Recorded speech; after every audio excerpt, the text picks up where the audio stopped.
গেছে।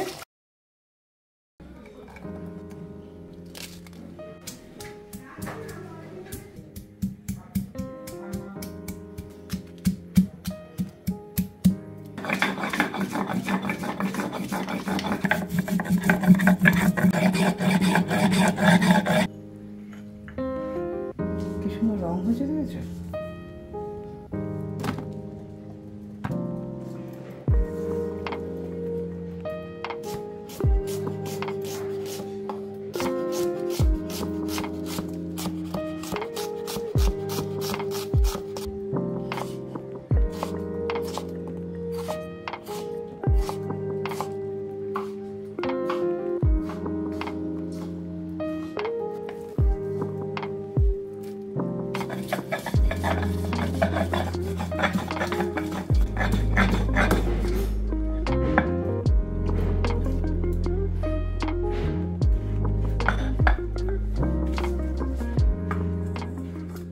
দেখেছো আমি দুখানা বড় বড় পেঁয়াজ কেটেছি।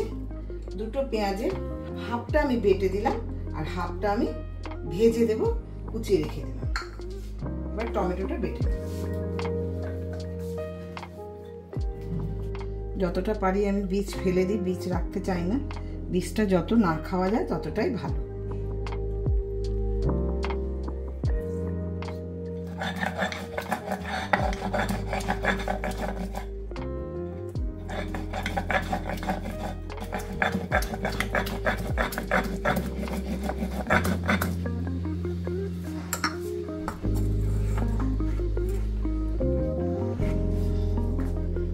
বেটে নিলাম। এখানে দেখো 6টা ছোট এলাচ, এখানে একটা ছোট্ট দারচিনি ভেঙে নিয়েছি, এখানে 6টা লবঙ্গ,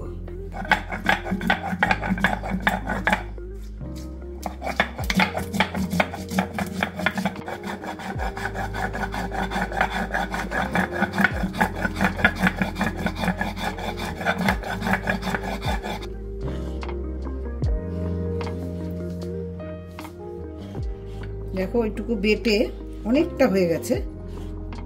তোমাদের দেখালাম কতটুকু বেটেছি, কিন্তু অনেকটা হয়ে গেল। এতটা প্রয়োজন নেই, দেব না।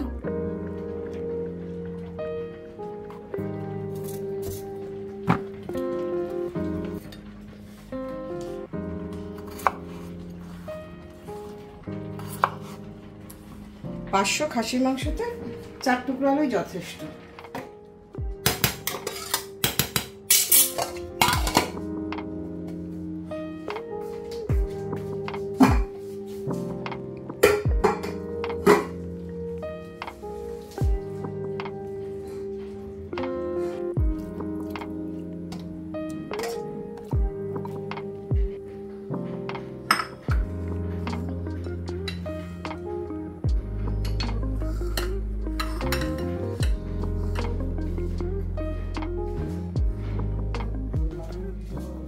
নমস্কার, আমি তোমাদের প্রিয় আন্টি মালা ঘোষ। তোমরা দেখছো জিরো আর্ট কিচেন। তো আজকে আমি তোমাদের জন্য একটা বিশেষ রেসিপি নিয়ে চলে এসেছি। রেসিপিটা হচ্ছে খাসির মাংস, মানে মাটন। এটা হচ্ছে 500 গ্রাম মটন আছে।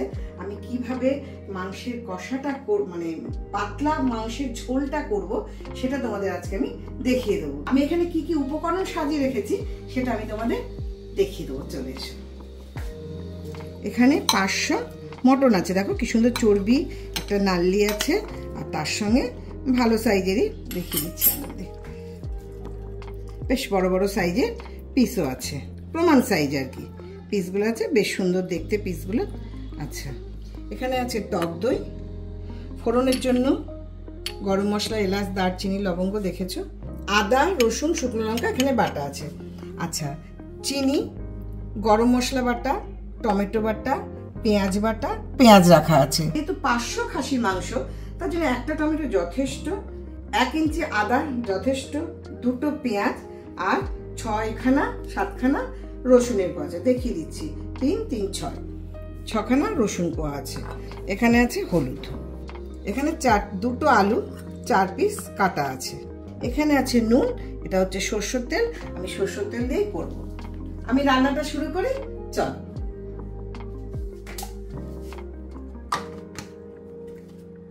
আমি অত ধৈর্য ধরে সরু মুখ দিয়ে তেল ঢালতে পারি না, আমি একেবারেই খুলে নিই। আবার তেল ঢালাটা দেখিয়ে দিচ্ছি। 500 মাংসের জন্য আমি খুব বেশি তেল দিইনি, দেখতেই পেলে 50 গ্রামের থেকেও আমি কিন্তু কম তেল ঢেলেছি, তোমরা দেখে নাও।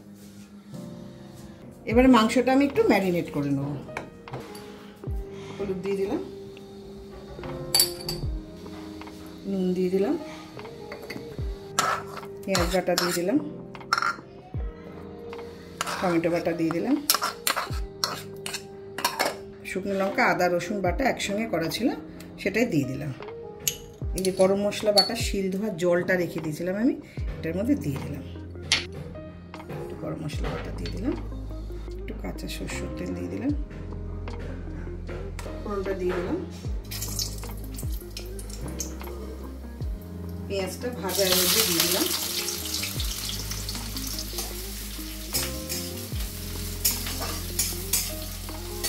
এবার এর মধ্যে 2 চামচ দই দিয়ে দেবো।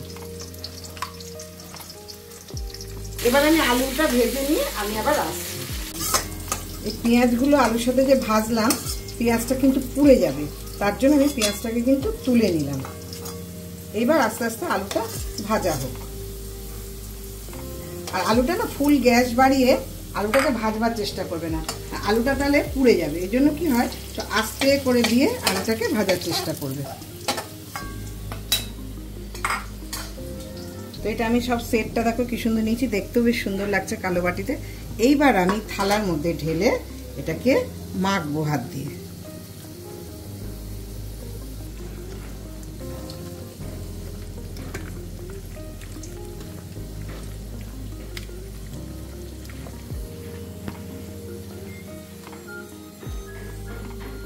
আমি একটুখানি রেখে দিয়েছিলাম লঙ্কা বাটাটা, পুরোটাই দিয়ে দিলাম।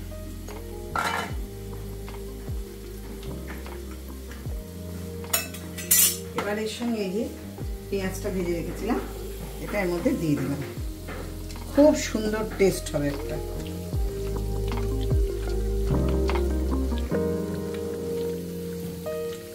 এবার এটা আমি 5 মিনিটের জন্য রেখে দেবো।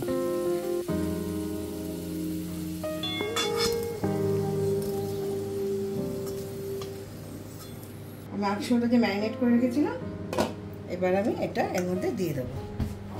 আমি আর আলাদা কোনো তেল ইউজ করলাম না, ওতেই কিন্তু আমি করছি।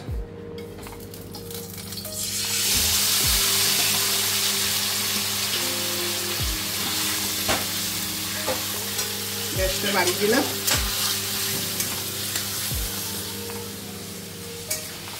এবার মাংসটা ভালো করে কষিয়ে নিই।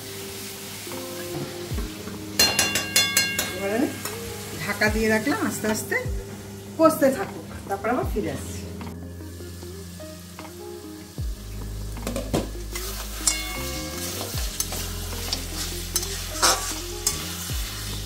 আলুটা দিয়ে দিলাম, এবারে আলুর সাথে কষবো। খাসির মাংস তো কড়াইতে করতে গেলে অনেকটা সময় নিয়ে কষিয়ে করতে হবে, তার জন্য আলুটা না দিলে আলুটার মধ্যে প্রপার মানে কষানোর যে ঝাল মানে স্বাদ, যে জিনিসটা কষানোর যে স্বাদ আলুর মধ্যে যেটা ঢুকবে সেটা কিন্তু ঢুকবে না। আমি যদি পরে দিয়ে জল ঢেলে দিই তাহলে আলুর মধ্যে কিচ্ছু যাবে না। ওই জন্য আরো 8 ঘন্টা আগে আলুগুলোকে দিয়ে এইভাবে কষাতে হবে। আস্তে আস্তে কষবো। আমি এবার ঢাকা দিয়ে দেবো। আর গ্যাসটা দেখো সিমে দেওয়া আছে একদম। এই সিমে দিয়ে দিয়ে কষে কষে কষে কষে 3-4 মিনিট অন্তর অন্তর নাড়াতে হবে, কারণ নাহলে তলা লেগে যেতে পারে। তার জন্য 3 মিনিট অন্তর অন্তর আমি তুলে তুলে নাড়িয়ে দিচ্ছি। করতে করতে একটু জল দিয়ে দিচ্ছি, খুব টাইট হয়ে গেছে। দিয়ে আবার আমি ঢাকা দিয়ে দেবো। এই জলটাকে পুরো টানিয়ে দেবো।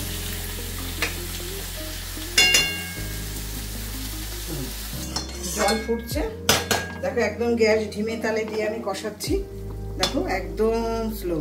এবার আমি একটু গ্যাসটা বাড়িয়ে দেবো, আর এই গরম জলটা ফুটছে, ফুটুক। এবার আমি এটাকে নাড়বো। এবারে আমি গরম জলটা ঢেলে দেবো এর মধ্যে। মাংস মোটামুটি ভালোই সিদ্ধ হয়ে গেছে, দেখো একদম ছেপটে যাচ্ছে।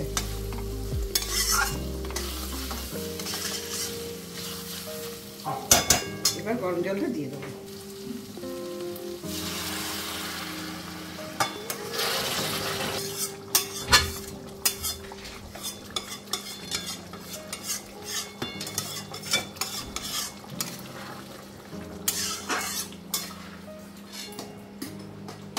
এবার ঢাকা দিয়ে দেবো, আস্তে আস্তে ফুটো, আবার আস্তে করে দেবো। খাসির মাংস করতে গেলে কিন্তু অনেক সময় লাগে, আর তুমি যদি প্রেশার কুকারে না দাও, খুব আস্তে আস্তে করতে গেলে, কষিয়ে কষিয়ে করতে গেলে কড়াইতে অনেকটা সময় লাগে। আমরা দেখতে পাই না সবাই রান্না করে, তোমরা সবাই জানো কড়াইতে রান্না করতে গেলে কতটা সময় লাগে, তো আমারও সেই সময়টাই লেগে যাচ্ছে।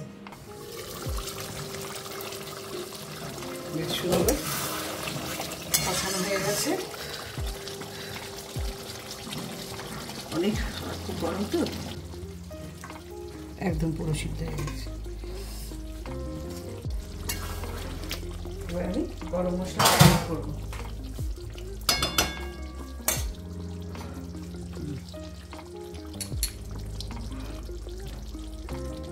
এটা একদম বাটা গরম মশলা দিয়ে দিলাম।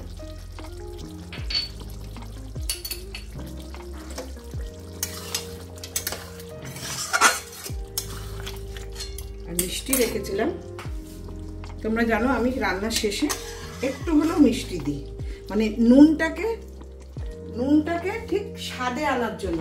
নুন ভাবও থাকবে না, আবার বেশি মিষ্টি হবে না, একটু ব্যালেন্স থাকবে। নুনটাকে ঠিকঠাক মিষ্টি আনার জন্য আমি এক ছিটা করে মিষ্টি দেবো।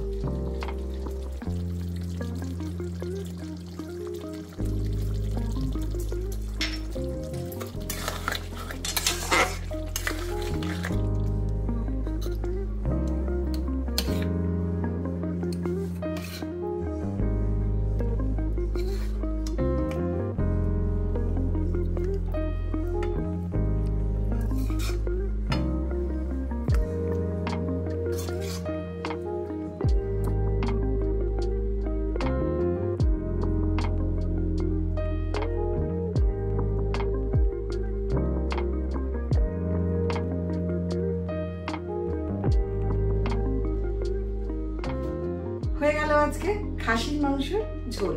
তোমাদের যদি রেসিপিটা ভালো লেগে থাকে তাহলে লাইক, কমেন্ট, শেয়ার অবশ্যই করবে, সাবস্ক্রাইব করতে একটু ভুলবে না, আর পাশে থাকা বেল আইকনটাকে অবশ্যই করে প্রেস করবে। তা তোমরা ঠিক এরকম ভাবেই আমার মতন করে বানাও, খাও এবং লিখে জানাও খেতে কেমন হয়েছে।